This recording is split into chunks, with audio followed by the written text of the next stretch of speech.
Imagine standing on a beach in what is now North Carolina, staring at a single word carved into a wooden post. No bodies, no blood, no signs of struggle, just one word: Croatoan. 117 men, women, and children, gone, vanished into the American wilderness as if they had never existed. No graves, no farewell letters, no explanation. Just silence, thick and absolute, stretching across 4 centuries. And here is the part that will genuinely mess with your head. The man who was supposed to protect them, the governor of the colony himself, had sailed back to England and left them alone for 3 years. 3 years. When he finally returned, there was nothing left but that carved word and a rusted anchor. So what happened to the lost colony of Roanoke? Was it starvation? Was it war?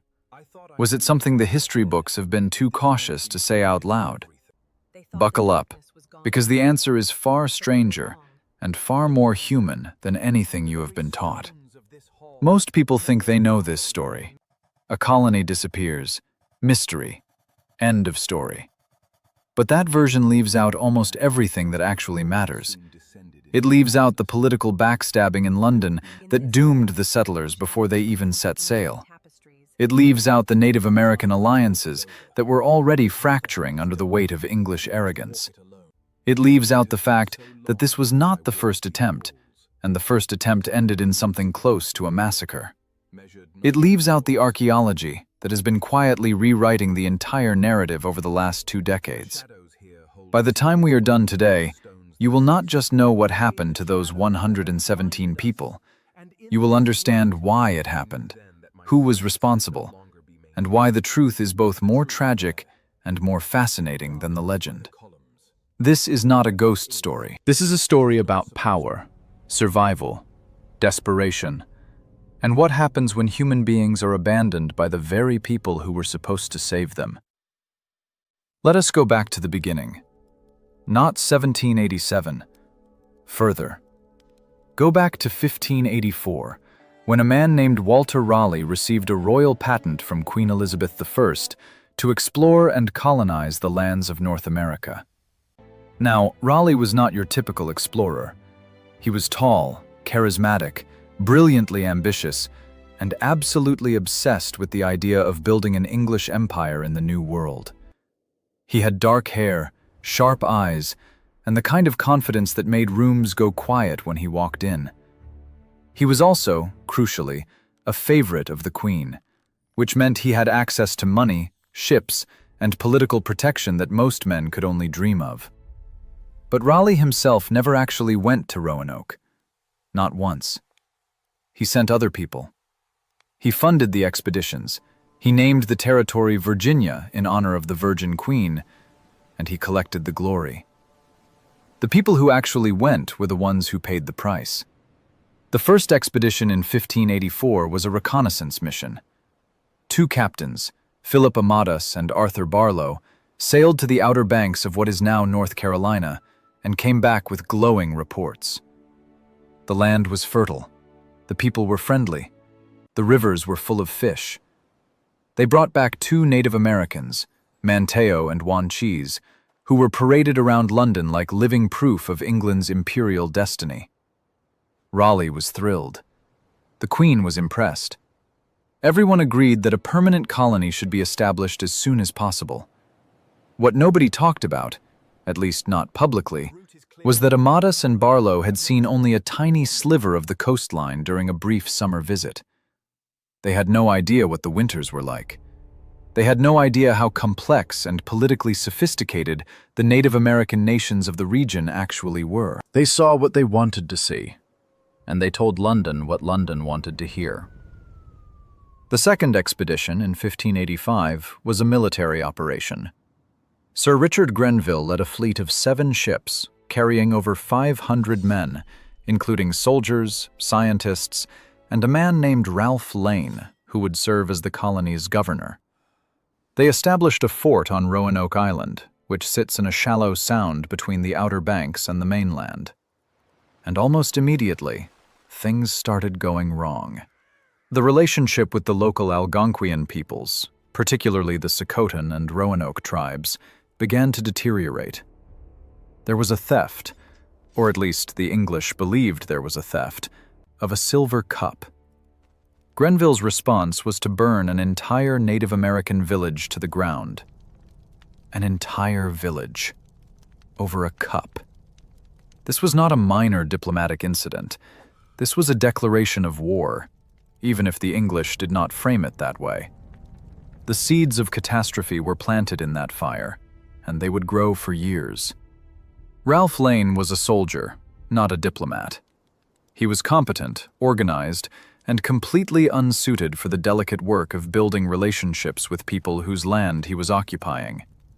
He spent the winter of 1585 to 1586 exploring the region, searching for gold and a passage to the Pacific, finding neither. His relations with the local chief, a man named Wingina, collapsed entirely. Wingina was a sophisticated political operator who had initially welcomed the English, seeing them as potential allies against rival tribes. But as the months passed and the English consumed food supplies, disrupted trade networks, and responded to every misunderstanding with threats and violence, Wingina changed his mind. He began organizing a coalition of tribes to drive the English out. Lane found out about the plan, or thought he did, and launched a preemptive strike. He invited Wingina to a meeting and had him killed. Beheaded, actually. His head was displayed on a pole. This was the state of English-Native American relations when the first colony was abandoned in 1586. They were rescued, if you can call it that, by Sir Francis Drake, who happened to be passing by after raiding Spanish settlements in the Caribbean. Drake offered Lane and his men a ship to return to England, and they took it without hesitation. They left so quickly that they abandoned 3 men who were out exploring. Those 3 men were never seen again. They are the first lost colonists of Roanoke, and almost nobody remembers them. When Grenville arrived with fresh supplies just weeks later, he found the fort empty. He left 15 men behind to hold the position and sailed back to England. Those 15 men were also never seen again. By the time the famous 1587 colony arrived, Roanoke Island already had 2 sets of missing Englishmen attached to it. The place had a history, and that history was soaked in blood and broken trust. So why did anyone go back? Why would 117 people, including women and children, agree to sail across the Atlantic and settle in a place that had already swallowed 2 groups of English soldiers? The answer is complicated, and it tells you everything about the world these people lived in. England in the 1580s was a place of enormous social pressure. Land was scarce. Opportunities were limited. The gap between the wealthy and the poor was vast and growing. For many of the colonists, Roanoke was not a choice between safety and danger. It was a choice between certain poverty in England and possible prosperity in America. They were not naive. They knew the risks. But they also knew that staying home meant nothing would ever change. So they signed up, packed their belongings, and put their lives in the hands of a man named John White. John White was an artist. That is the first thing you need to understand about him. He was not a soldier, not a politician, not a merchant adventurer. He was a painter, a cartographer, a man who saw the world through the lens of careful observation and meticulous documentation. His watercolors of the Native American peoples of the Carolina coast are among the most extraordinary historical documents of the 16th century. They show men and women in extraordinary detail, their clothing, their ceremonies, their villages, their faces. White had been on the 1585 expedition as an artist, and he had come back with hundreds of drawings that helped convince investors and settlers that the New World was worth the risk.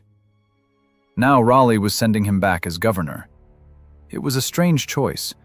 White was thoughtful, humane, and genuinely curious about the people he encountered. He was also, as events would prove, not particularly good at the brutal political maneuvering that colonial leadership required. The 1587 expedition was different from its predecessors in one crucial way. This was not a military garrison. This was a civilian settlement. Among the 117 colonists were 17 women and 9 children. One of those women was White's own daughter, Eleanor Dare, who was pregnant when she boarded the ship. The plan was to establish a permanent community, not just a fort. They were supposed to sail to the Chesapeake Bay, which offered better harbors and more fertile land than the Outer Banks. But the fleet's pilot, a man named Simon Fernandez, refused to take them further than Roanoke Island. Historians have argued for centuries about why Fernandez did this. Was he simply tired of the voyage? Was he following secret orders from Raleigh? Was he trying to sabotage the colony for reasons connected to his complicated past as a former pirate and Spanish spy? Nobody knows for certain. What we know is that the colonists were dumped on Roanoke Island, the worst possible location, with inadequate supplies, in the middle of summer, surrounded by people who had every reason to hate the English. When White and his colonists arrived on Roanoke Island in late July of 1587, they found the bones of one of Grenville's 15 men. Just bones. No explanation.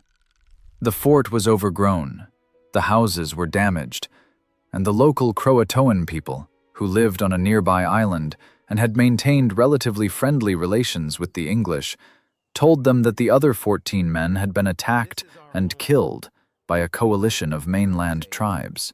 This was the welcome party.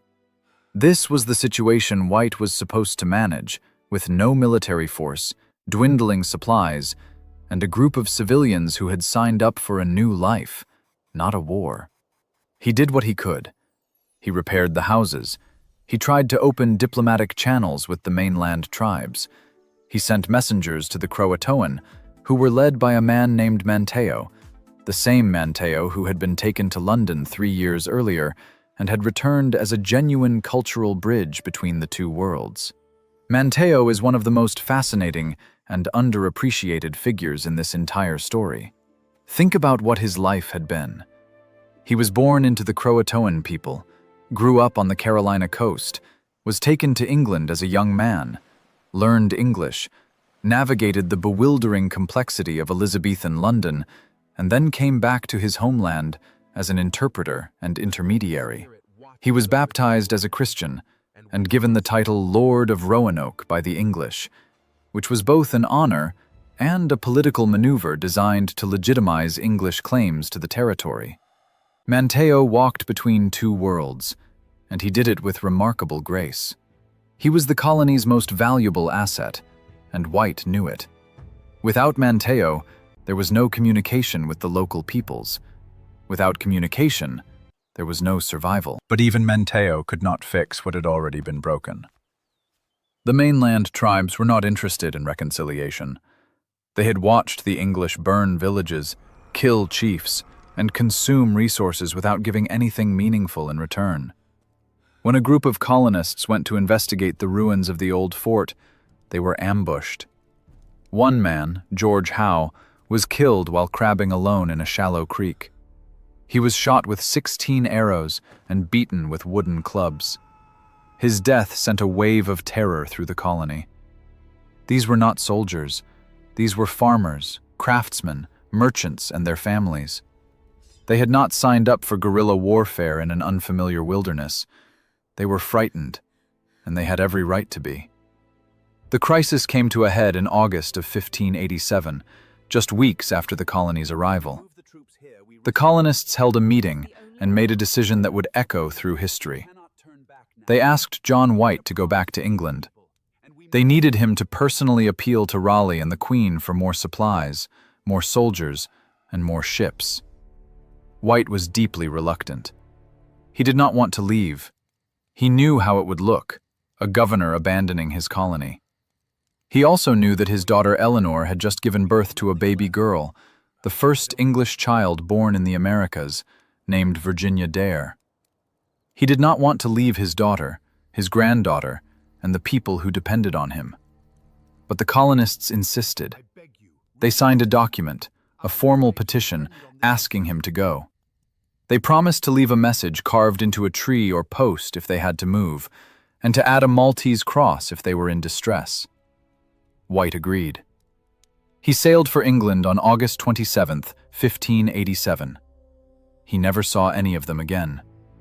What happened next in England is a story of bureaucratic failure, political indifference, and catastrophic bad timing. White arrived back in England in November of 1587 and immediately began trying to organize a relief expedition. He went to Raleigh, he went to investors, he begged, pleaded, and argued, and he ran straight into a wall. England was in crisis.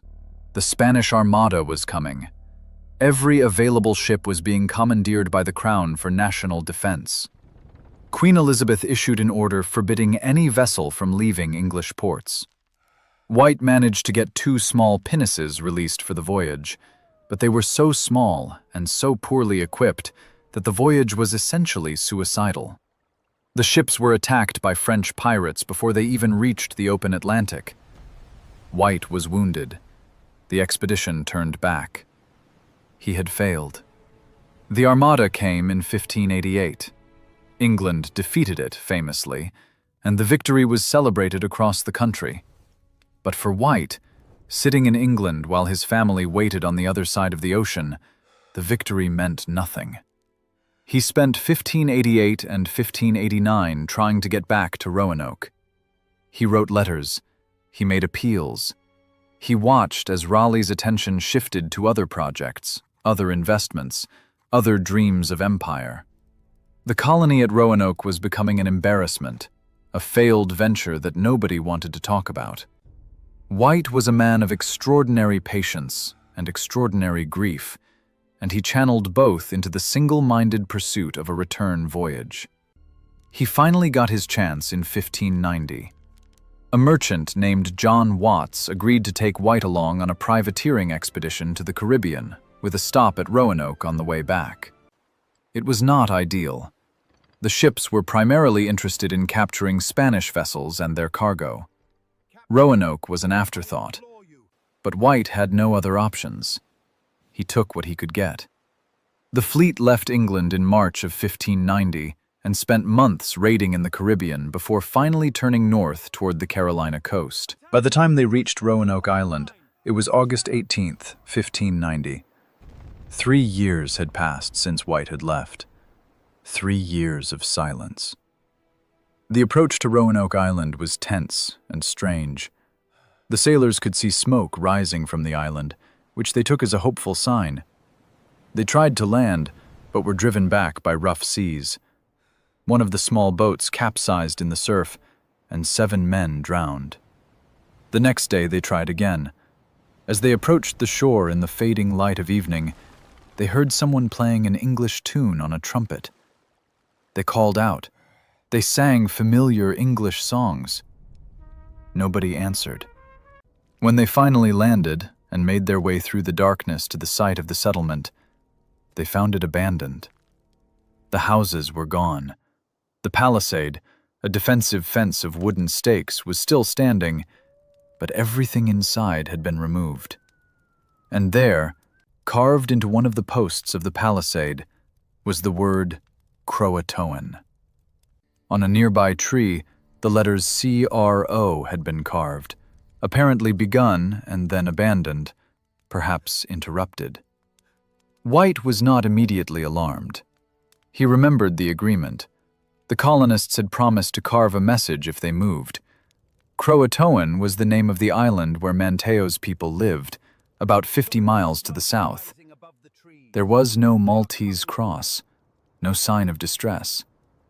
White believed, or desperately wanted to believe, that the colonists had simply relocated to Croatoan Island and were living among Manteo's people.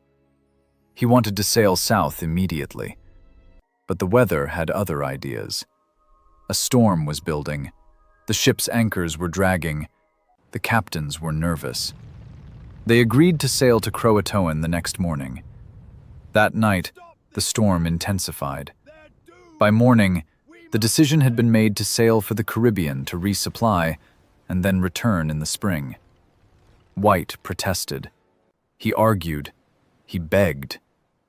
The captains refused. The ships sailed south and then east, back toward England. White never returned to America. He spent the rest of his life in Ireland, writing about what he had seen and what he had lost. And he died without ever knowing what had happened to his daughter, his granddaughter, and the 114 other people he had left behind. Now, here is where the story gets genuinely complicated, because for 400 years, historians and archaeologists have been trying to answer the question that White could not. What happened to the lost colony?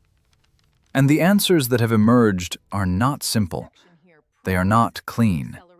They do not resolve into a single, satisfying explanation. They are messy and human, and deeply revealing about the nature of survival in an impossible situation. Let us walk through the major theories, not as abstract academic arguments, but as real possibilities grounded in real evidence, because each one tells us something important about who these people were and what they faced. The most dramatic theory, and the one that captured the popular imagination for centuries, is that the colonists were massacred, killed by the mainland tribes who had every reason to want them dead. This theory has a certain brutal logic to it. The English had burned villages, killed chiefs, and disrupted the entire social and economic fabric of the region. The local peoples were not going to simply forgive and forget. And there is some evidence to support this view. In 1607, when the Jamestown colonists arrived in Virginia, they heard stories from the Powhatan Confederacy about a group of people living to the south who wore European-style clothing and lived in stone houses.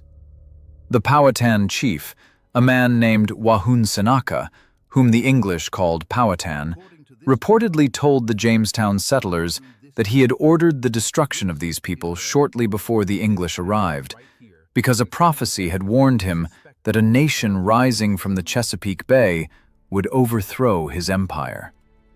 Was he talking about the Roanoke colonists? Possibly. But the story is second-hand, filtered through interpreters, and colored by the political dynamics of the Jamestown period. It is suggestive, not conclusive. The second major theory is assimilation. The colonists, faced with starvation and the impossibility of surviving alone, chose to integrate into Native American communities. This theory is supported by a remarkable amount of circumstantial evidence. Multiple early 17th century accounts describe Native American communities in the Carolina and Virginia region where people had gray eyes, spoke words of English, and used European tools. The Lumbee people of North Carolina, who have lived in the region for centuries, have long maintained a tradition that they are descended in part from the Roanoke colonists. Genetic studies have been inconclusive, but not dismissive, and the logic of the situation supports assimilation. The colonists needed food, shelter, and protection. The Native American communities had all three. Manteo had already demonstrated that cultural exchange was possible. Why would the colonists not have sought refuge with the Croatoan people, exactly as the carved message suggested? The third theory, which has gained significant traction in recent years thanks to archaeological work, is that the colonists split into groups and went in different directions. Some may have gone to Croatoan Island, others may have moved inland toward the Chesapeake Bay, which had always been the intended destination. A map drawn by John White himself, recently examined under infrared light, revealed a hidden symbol, a patch covering what appears to be a fort or settlement, drawn in a location about 50 miles inland from Roanoke. This discovery, made by the First Colony Foundation in 2012, was genuinely electrifying. It suggested that White himself knew about a planned inland retreat, that the colonists had a backup plan, and that the backup plan involved moving to a location that had been kept secret, perhaps to prevent Spanish spies from finding them. The Spanish connection is something that most popular accounts of Roanoke completely ignore, and it is absolutely crucial. Spain considered the entire eastern seaboard of North America to be Spanish territory. The English colony at Roanoke was not just an adventure, it was a direct challenge to Spanish imperial power. Spanish agents in England were actively monitoring Raleigh's colonial projects. Spanish ships patrolled the Atlantic coast.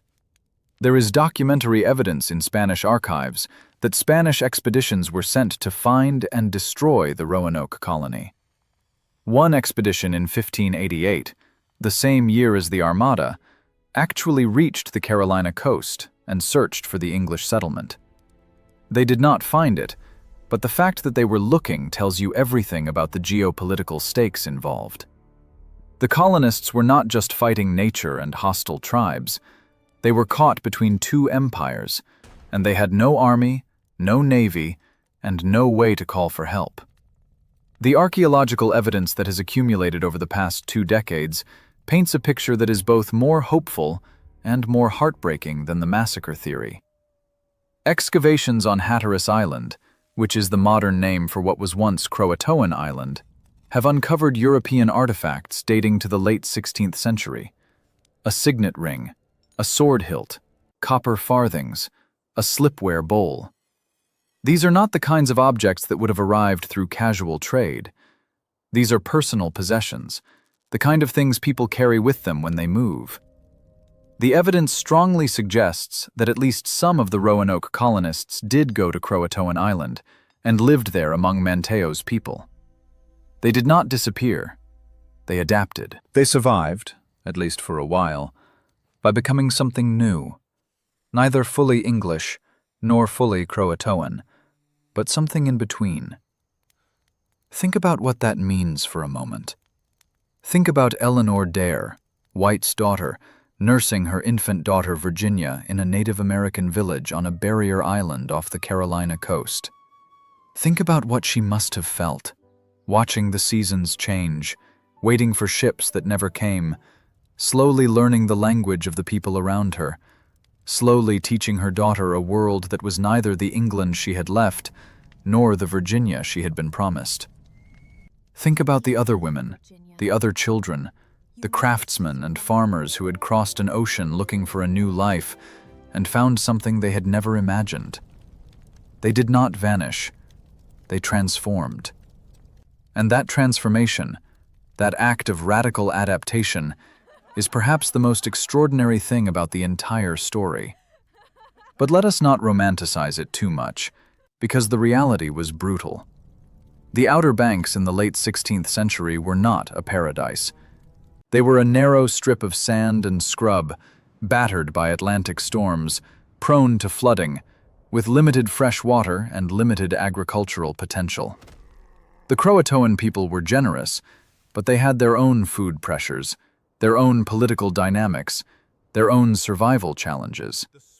Adding over 100 English refugees to their community was not a small thing. It created tensions. It required negotiation.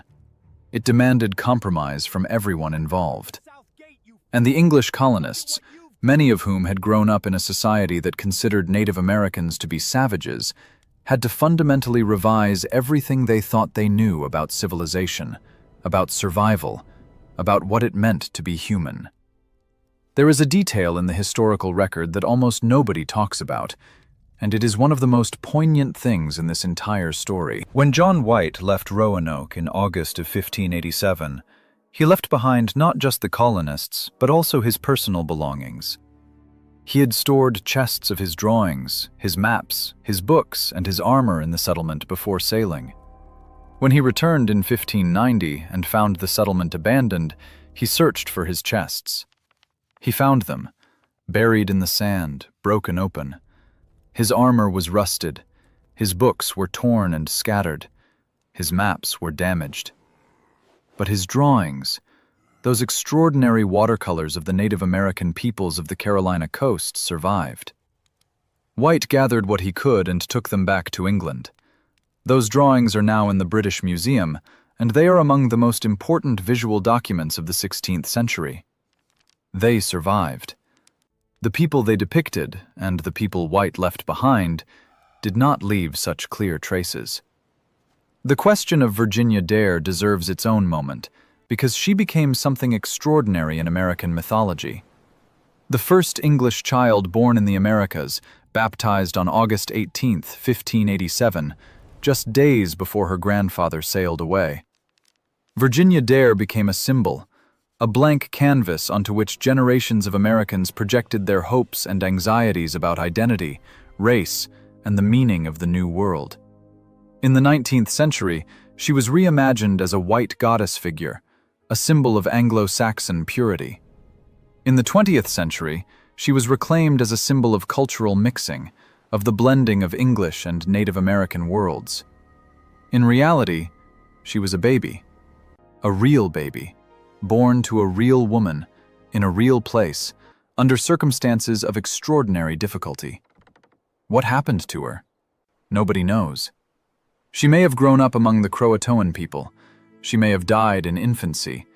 She may have lived a long life and had children and grandchildren who carried her blood into the future without knowing her name. The not knowing is the hardest part. Let us talk about John White for a moment, because his story is one of the most tragic in the entire saga.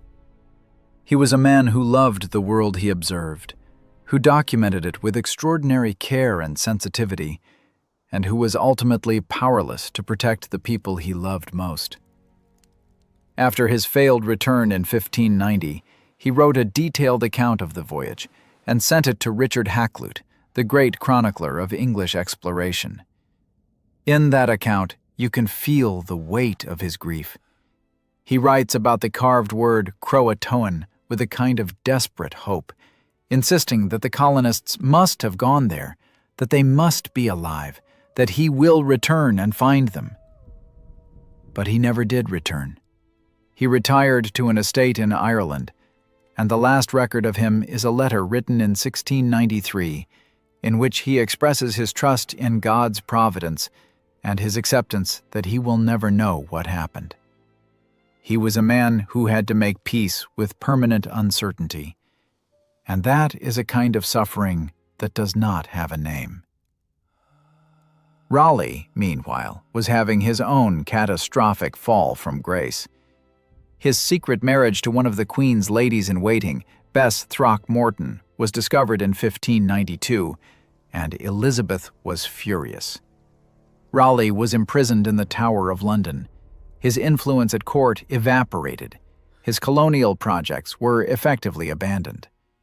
He eventually regained some favor, but he was never again the golden boy of the Elizabethan court.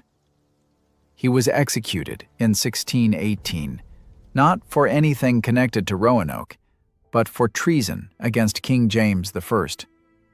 He died on the scaffold with characteristic style, examining the axe blade and remarking that it was a sharp medicine, but a sure cure for all diseases. The man who had dreamed of an English empire in America died without ever having set foot in America, and the colony he had funded and named was already a ghost story. The Spanish archives, which historians began seriously mining in the 20th century, contain some of the most tantalizing clues about what happened to the Roanoke colonists. Spanish documents from the 1590s and early 1600s describe reports from Native American informants about groups of people living in the interior of the Carolina and Virginia region who were clearly not Native American. They wore different clothing, they built different structures, they had different tools. The Spanish were interested in these reports because they were worried about English encroachment on what they considered their territory. But they never sent an expedition to investigate, and the reports remain fragmentary and ambiguous. They are consistent with the assimilation theory, but they do not prove it. One of the most intriguing pieces of evidence comes from the Jamestown period. In 1608, a Jamestown colonist named William Strachey wrote a detailed account of the Virginia region in which he described a place called Pecoriconock, located about 150 miles from Roanoke, where 4 Englishmen, 2 boys, and the young woman had been living among the local people for many years. Strachey wrote that these people had been taught to beat copper and to make wicker work, and that they lived in two-story stone houses. This is extraordinary. Two-story stone houses were not a Native American architectural tradition in this region. They were an English one. If Strachey's account is accurate, and he was a careful and generally reliable observer, then at least some of the Roanoke colonists survived for over 20 years, long enough to teach their skills to the people around them and to build permanent structures. They did not just survive, they thrived in their own way, in their own new world. The copper connection is particularly fascinating. The English colonists had brought copper with them as trade goods, because copper was enormously valuable to the Native American peoples of the region. It was used in ceremonies, as a marker of status, and as a medium of exchange. Archaeological excavations at Native American sites throughout the Carolina and Virginia region have found European copper artifacts dating to the late 16th and early 17th centuries. Some of these artifacts appear to have been reworked, melted down, and reformed into Native American styles. This is exactly what you would expect if English colonists with metalworking skills had integrated into Native American communities and begun applying their knowledge to local materials and local needs. The copper tells a story of exchange, of adaptation, of two cultures finding a way to coexist and even to enrich each other. Now let us talk about what the archaeology has actually found on Hatteras Island, because this is where the story gets genuinely exciting. The First Colony Foundation, a non-profit organization dedicated to finding the lost colony, has been conducting systematic excavations on Hatteras Island since the early 2000s. What they have found is remarkable.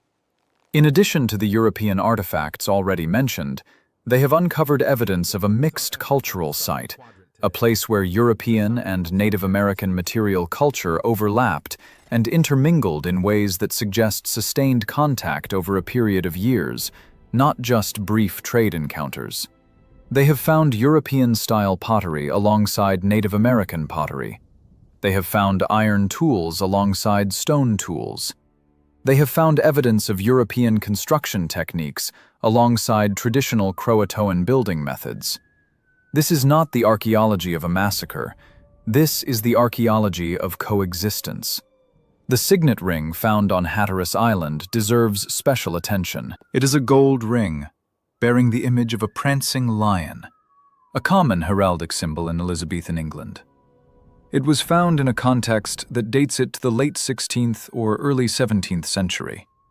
Rings like this were personal possessions, worn by individuals of some social standing. They were not trade goods. They were not the kind of thing you would casually give away. The presence of this ring on Hatteras Island is powerful evidence that someone from the Roanoke colony, someone who wore a gold signet ring, lived and died on that island. It is a small, silent, heartbreaking piece of evidence. Somebody's ring, somebody's life. The inland site revealed by the hidden symbol on White's map is equally compelling. The First Colony Foundation has been excavating a site in Bertie County, North Carolina, about 50 miles inland from Roanoke, that shows evidence of European occupation in the late 16th century. They have found European pottery, iron nails, and other artifacts in a context that suggests a small settlement, not a fort, but a community. This site, which the researchers call Site X, may represent the inland retreat that the colonists planned before White left. It may be where a group of colonists went when conditions on Roanoke Island became untenable. The excavations are ongoing, and the full picture has not yet emerged. But what has emerged is already enough to fundamentally change the story. Here is the thing that strikes me most powerfully about all of this evidence. The colonists did not simply disappear. They made choices. They assessed their situation, they weighed their options, and they acted. Some of them went to Croatoan Island. Some of them went inland. Some of them may have tried to sail back to England on their own and been lost at sea. They were not passive victims of fate. They were active agents in their own survival, doing the best they could with the resources they had in an impossible situation. The tragedy is not that they vanished. The tragedy is that the people who were supposed to come back for them did not come back in time. And by the time anyone looked seriously, the colonists had been absorbed into the landscape, into the communities, into the history of a continent that was already ancient when the English arrived. And this brings us to the deepest question of the entire story. The question that goes beyond archaeology and historical documents and into something more fundamental. What does it mean to be lost? The Roanoke colonists are called the Lost Colony. But were they really lost? They knew where they were. They had made deliberate choices about where to go and how to survive. They were not wandering in confusion. They were adapting, integrating, building new lives in a new world. They were lost only from the perspective of the English, who could not find them. From their own perspective, they may have found exactly what they were looking for. Not the Virginia of Raleigh's dreams, not the English empire transplanted to American soil, but something more real and more durable. A life, a community, a future. The name Virginia Dare echoes through this meditation like a bell. She was named for a place that did not yet exist, a Virginia that was still a dream in the minds of English investors and adventurers. She was the first, the beginning of something, though nobody at the time could have known what that something would become. The English would eventually succeed in colonizing North America, at Jamestown in 1607, at Plymouth in 1620, and at dozens of other places after that. The continent would be transformed. The Native American peoples would be devastated, and the English language and English culture would spread across a vast territory. But none of that was inevitable in 1587. In 1587, it was all still uncertain, still possible, still open. Virginia Dare was born into that uncertainty, and she lived, however briefly or however long, in that open space between worlds. Let us return to John White one more time, because there is something in his story that I find almost unbearably moving. He was a man who saw beauty in the world and tried to capture it. His drawings of the Native American peoples of the Carolina coast are not the drawings of a conqueror or an exploiter. They are the drawings of someone who looked at other human beings and saw their humanity, their dignity, their complexity. He drew a woman holding a child with the same care and attention he would have given to a portrait of an English noblewoman. He drew a man performing a ceremony with the same respect he would have shown to a Christian ritual. He was, in his way, ahead of his time. And then he left, and the people he had drawn, and the people he had brought to live among them, were swallowed by history. The 400-year silence of Roanoke is not really silence. It is full of voices, if you know how to listen. It is full of the voices of the Croatoan people, who took in strangers and shared their food and their knowledge and their lives. It is full of the voices of the colonists, who crossed an ocean and found not the paradise they had been promised, but something harder and stranger and ultimately more real. It is full of the voice of Eleanor Dare, nursing her daughter in a world she had never imagined. It is full of the voice of Manteo, walking between worlds with extraordinary grace. It is full of the voice of John White, writing his last letter in Ireland, trusting in God's providence, making peace with not knowing. The archaeology will continue.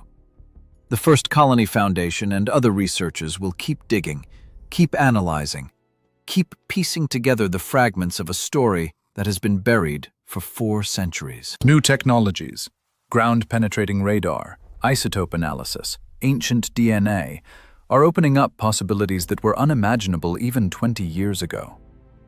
We may, within our lifetimes, find definitive evidence of what happened to the lost colony.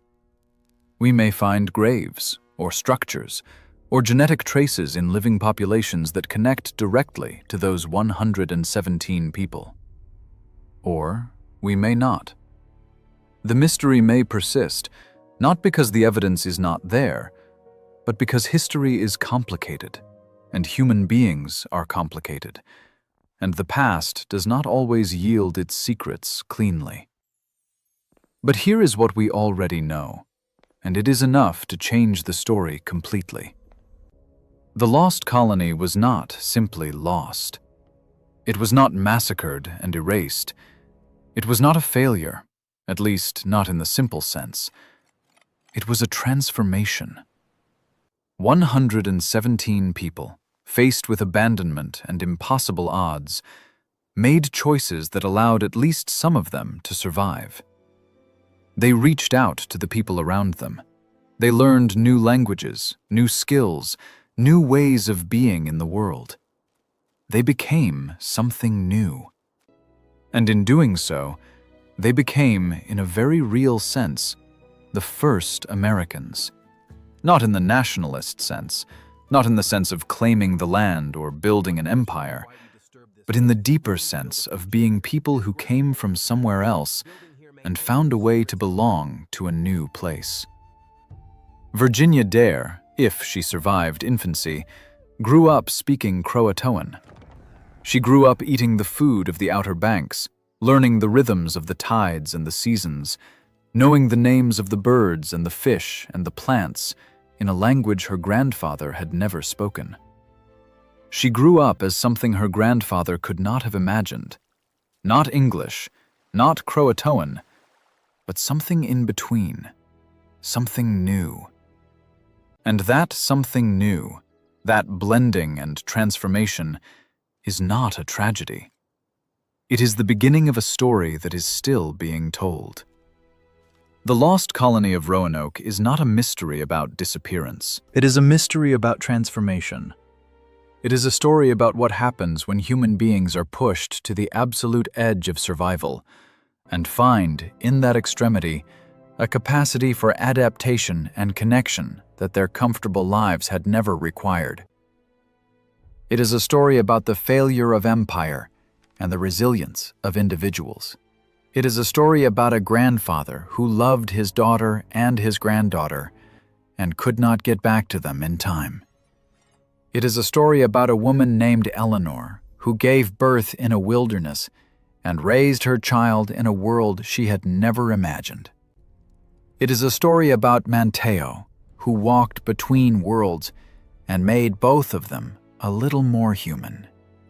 And it is a story that is not over, because the descendants of those 117 people, if they exist, are still out there.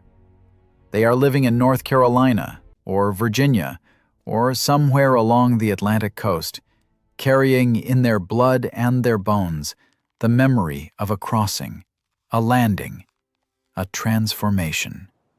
They do not know their names. They do not know their story.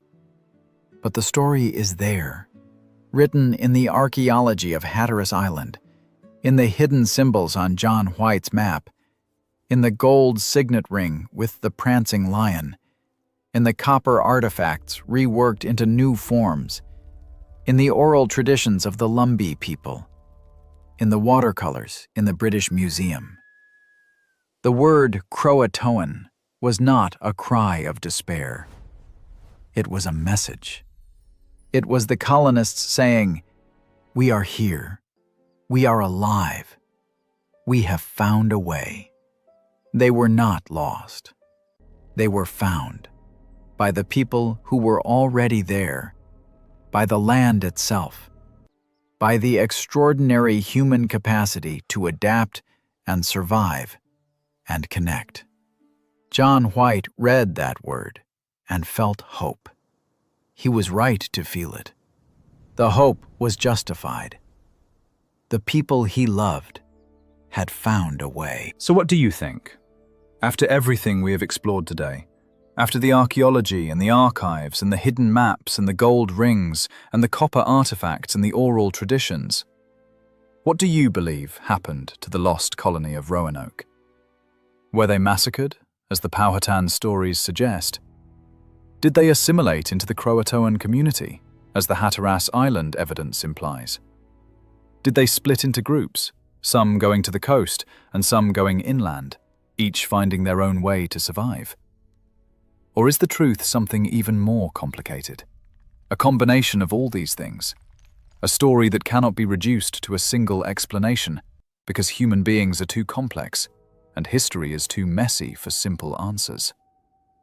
Write your answer in the comments.